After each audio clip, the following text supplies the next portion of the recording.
a familiarity.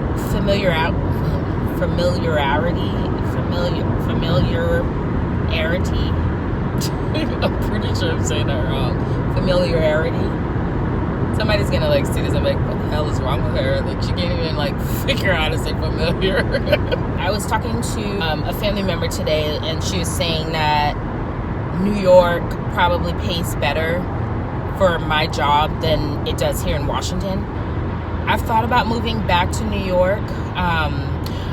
I'm originally from New York. I was born in the Bronx, and we moved to Georgia when I was 15. And the one thing that I hate the most, like hate the most, is like going back to New York as an adult and not knowing like how to get around. Like where I spent, you know, I mean, we lived a pretty sheltered life. We were not supposed to like be going anywhere. Like, we spent most of our time like kind of in front of the house. But when I got to like 9th grade, I kind of like wanted to like see a lot of New York City, and I did take the train to multiple places like Brooklyn, and you know, my school was in Manhattan. I went to graphic arts in I think it's in Hell's Kitchen. And so like if I ever was to like move back there, it would take me a while to like pick up on like, I mean, I'm sure it would come back to me after like a month or so. Like, I would get the flow of things, you know. I don't know, like when I lived in New York, I wasn't worried about like people robbing me or like pickpocketing me.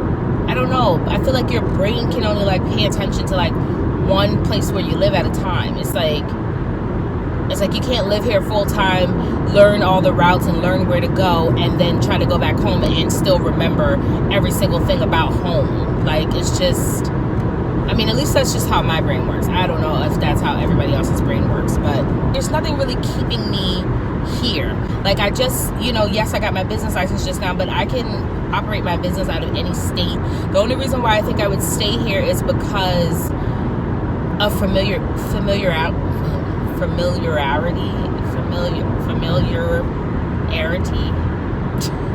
pretty sure I'm saying that wrong. Familiarity. Somebody's gonna like see this and be like, what the hell is wrong with her? Like, she can't even like figure out how to say familiar. Yeah, so a lot of the hospitals know me. I have like a small reputation, you know, amongst about 10 hospitals here. And so I think that would be really good for my business to kind of kickstart it. And then once I kind of get it off the ground, then I can like think about moving. But I don't know if New York City would be one of those places. Another thing is that it snows, and I hate the snow, and I don't want to be driving in the snow in New York. Like, if I have to walk around and take maybe the train, I don't want to do that either. But walking around in the middle of the night during graveyard shift, taking the subway, I don't think it's going to be the safest option. Like, no, I'm just going to probably stay here another couple of years, get some money saved up, like a really good chunk of money saved up, and then I will think about moving. My next goal was to like move to London. But like everyone's like, that's not a realistic goal, because like I'm complaining about the rent money here in Washington State, but yet I want to move to a place that's probably even more expensive than Washington. And so London might not be the best place, but like the outskirts of London may be a good idea, or Ireland or something, like someplace. It's hard to like talk to the nurses here about like moving to certain places because they're all Caucasian. So when they get to places or they travel to places, they're not going to necessarily understand what I mean when I say that there's a vibe that you feel when you know you're somewhere you're not supposed to be. You kind of feel it when you get to certain places that you're not supposed to be. So when I ask them things about the town and how diverse it is, they'll say, oh, there's plenty of black people there. You'll feel comfortable. They're not racist. But it's like, somebody who's white is not going to always understand or feel what you feel when you get to a place that you're not supposed to be. Eventually want to move overseas. That is my goal. Probably when I'm like 40, I'm 34 now, so I can probably set that long-term goal for myself. I don't foresee myself having any children. That's not something that I want. So I think it would be fairly easy.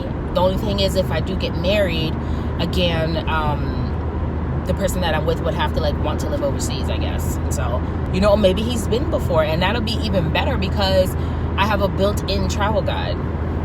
Like, who wouldn't want like a built-in travel guide in their partner?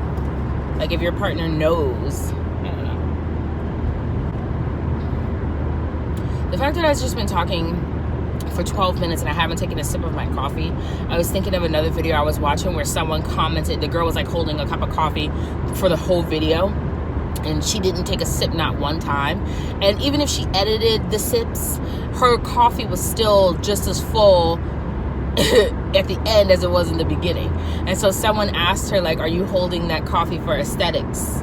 And like, I was just thinking about that just now while I was holding my coffee. I'm like, is this for aesthetic purposes? Like, anyway, I'm just ranting at this point. I'm here. I gotta go. I'll let you guys know what my next thought is when I'm driving again. Bye.